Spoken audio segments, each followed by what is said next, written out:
അതൊക്കെ ഒരു കാലമ്മേ. പാട്ട് പഠിച്ചിട്ടുണ്ടോ? ആ, ശാസ്ത്രീയ സംഗീതവും ലളിതഗാനവും ഒക്കെ പഠിച്ച് സ്കൂളിലും സബ് ജില്ലയിലും ഒക്കെ ഫസ്റ്റ് കിട്ടിയിട്ടുണ്ട്. ഇതൊക്കെ കുട്ടനറിയോ? അതിന് ആൾക്ക് അതൊക്കെ നോക്കാൻ എവിടെ സമയം? അതിനൊന്നും നേരമില്ല. ഇനിയിപ്പോ ഇതൊക്കെ എന്തിനാണ്? ഇതൊന്നും അറിയില്ല. ഞാൻ ഒരു കാലഘട്ടത്തില് തുടർച്ചയായിട്ട് 5 വർഷമാണ് കലാകാരനായത്. അതെയോ? ഇനി ഒരു അവസരം ഇല്ലല്ലോ നമുക്ക്.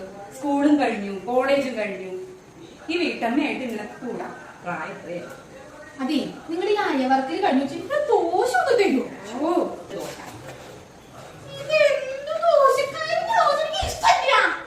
നിനക്ക് വെറുതെ അറിയാൻ ഒന്നും ഉണ്ടാക്കി തരാതെ എന്നും എന്നാലും കുറ്റുള്ളൂ. അതെ, നിങ്ങളുടെ ഈ ശുദ്ധിയൊക്കെ മാറാനായിട്ട് ഒരു പോംവഴി ഞാൻ പറയട്ടെ. സൗരത്രികം കേട്ടിട്ടുണ്ടോ? സൗരത്രികോ?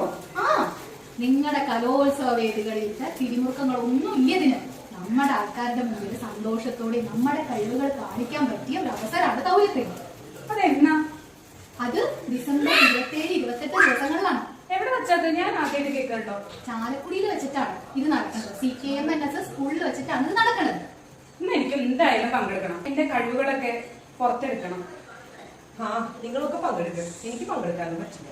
എല്ലാവർക്കും പങ്കെടുക്കാം. നീ എന്താ കുട്ടി പറയണേ? എനിക്ക് വയസ്സ് എത്രയെന്ന് വിചാരിച്ചിട്ടാ? ഇതിന് വയസ്സില്ല. കലയ്ക്ക് വയസ്സുണ്ടോ? പ്രായമില്ല. അപ്പൊ ഇതിനും പ്രായമില്ല. എനിക്ക് പങ്കെടുക്കാൻ പറ്റും. എല്ലാവർക്കും പങ്കെടുക്കാൻ പറ്റും. എന്നാ നോക്കല്ലേ? പിന്നെ അല്ല. അപ്പോ ഇപ്രാവശ്യം സൗരത്രിക നമ്മള് പൊളിക്കും.